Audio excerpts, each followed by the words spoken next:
So we're headed this direction is where the Ellsworth sightings came from, where Jason's report came from. We're only going to be about 20 miles from Medebec's Lake, where there's a story of a couple Indian girls that had saw a Sasquatch, or a couple Sasquatches that took their baths.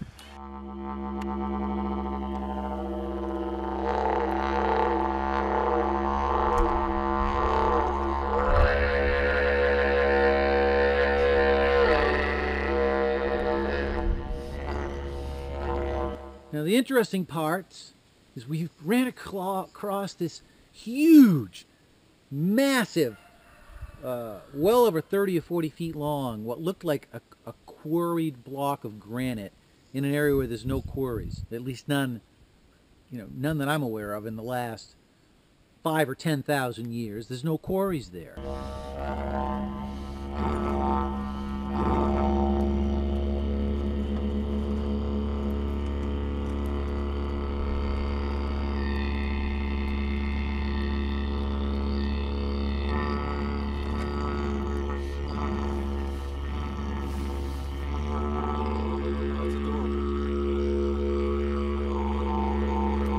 So we end up camping at a location we didn't even know we were going to go to, and there's nobody there. Everybody, there's some people passing through, but it gets evening time. There's no activity on the road. We're the only ones camped in the area for like at least a mile. We are sleeping on the ground next to the lake, and I'm playing the didgeridoo.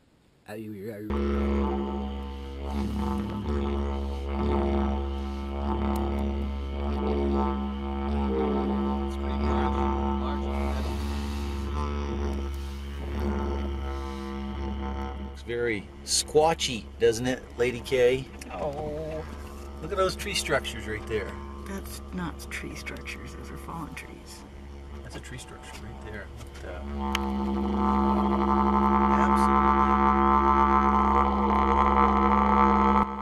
I suddenly notice what Lady K has called sparks. I see these pure white lights that come out, do a little dance, and then pew, just wink out.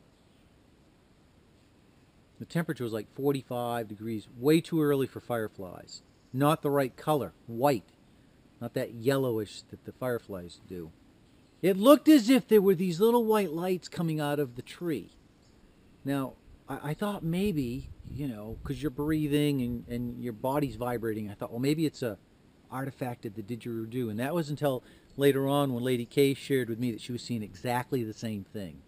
The other thing that I noticed was on the other side of the lake, about a mile away, there's an island. I didn't know it was an island at the time. Nothing on the island, no roads, no camps, nothing. And I saw what looked like ATV headlights or car headlights or some kind of illumination that was affecting the tops of the trees. That's why I attributed it to at the time. I thought, well, there must be a light of some sort over there, but there wasn't. But it was kind of like almost like a white fog. But it was dark, there was no moon, there was no explanation. Later, Lady K shared with me that right close, came out of a tree, she saw exactly the same thing, but it was smaller. This white, glowing haze that came out of a tree and then just dissipated.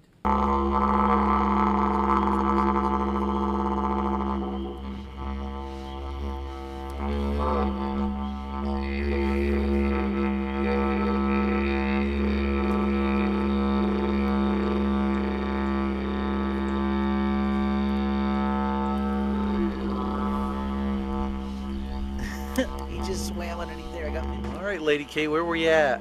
We're lost. Yeah, we are lost. Although we found with the GPS, no less. Found a big culvert. I have no clue where I am. I mean, I have a general clue within about 20 miles, but... The place had a very interesting feel to it. Even though there was nobody around, it felt occupied. So after I finished up with the didgeridoo, I laid on the ground. Lady K was on the ground too. And I was recording with the Zoom recorder on top of my car. I had barely had time enough to get laid down when, we hear boom, boom. Not where we wanted to be, And now I don't know where. Now I don't know where we are. So, all right. Well, we're still lost, but we found a place to camp and a place to fish. We met a couple nice natives, didn't we? Yep. Lady K. A couple of, I guess that one guy was what, half Passamaquoddy and half Penobscot, and then his son-in-law, I guess, was Micmac? Passamaquoddy. Anyways, we're right next to, we're boarded up next against a bunch of Indian land here. So they helped us find a campsite, which was really nice of them. It's a beautiful lake, just beautiful. The water is crystal clear here. And we're the only ones here. Us and the natives that we met, which they said they'll be fishing tonight too. That's like the city of Atlantis type shit right there. Well, I know, but look at this rock. This rock is, there's three of them. Look, there's another one. It's almost like a ancient roadway or something. Look at that, that is straight. No, there's no quarries here. They quarried this, it had to be, I don't know, man. That's really weird. Although this one right here is not straight. It's a weird angled crack.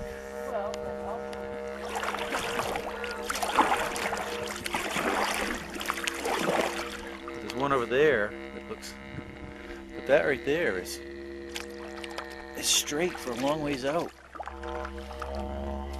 And it's straight on both sides of the rock. Like, yes, I am. Look how weird this is. I'm having a hard time paddling with one hand backwards and operating the camera at the same time. Yeah, so it starts way back there. It goes all the way, what is that? That's got to be 30, 40 feet, right? I mean, it's pretty uniform. And then it's, maybe it was one giant piece. Yeah. Hey, fucking lay down. Lay down, Luna. Jesus. Well, she hears your voice and she wants to see it too. She just wants to capsize us. Yeah, that's weird. I don't know what to make of that. That's really, if it's natural, it's pretty weird. Looks like granite that was quarried and placed there for some reason. What it looks like. Pretty what? Pretty rock. It's beautiful.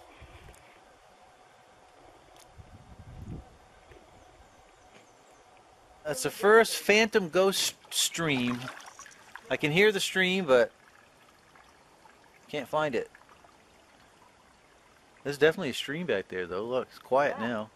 That's weird. See where the rocks are embedded in the root?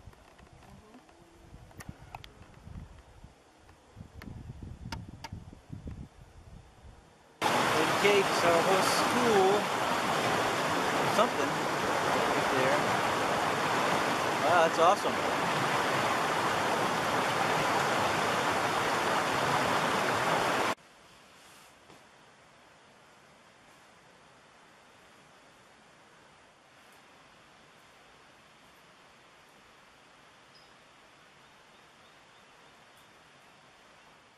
We saw some strange lights last night in the trees. You can't see anything. Look how foggy it is. You can see a little bit over there.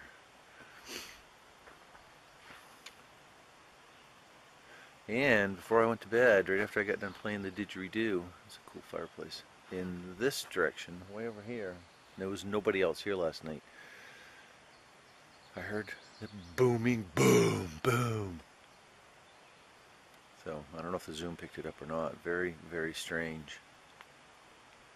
There's nobody firing guns at that time. It didn't even sound like guns. Alright, we have to get the canoe on top of that thing. We have to get out of here because we have to get Flash to his clinic this morning. He has shots. Oh, it's kind of chilly.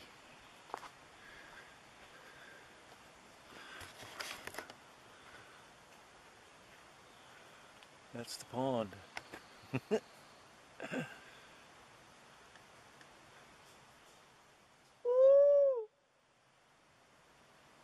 be spooky, boy, if you were out there on a canoe on that. You'll be able to see much.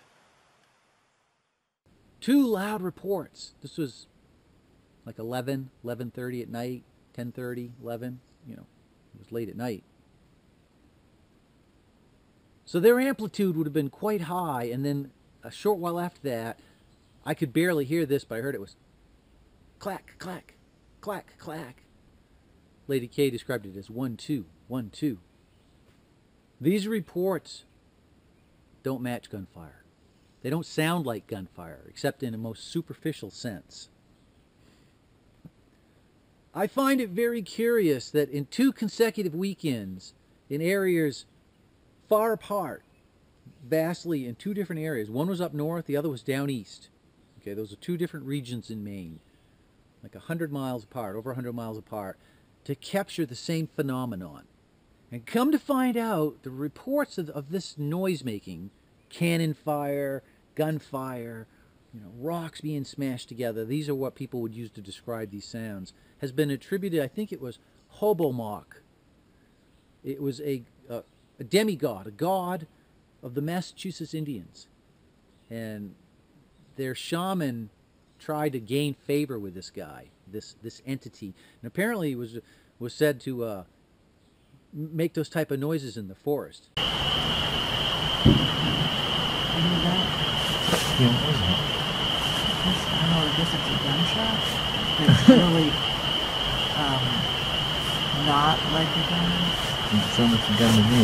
No, I know, like, That wasn't Boulder Smashing. it could be. It didn't sound tinny like the stuff I heard earlier. No, that sounded really deep and... Yeah, like that, like an explosion. Some kind of explosion.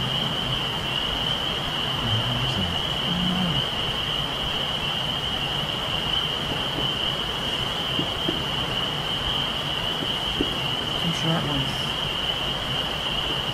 I didn't know.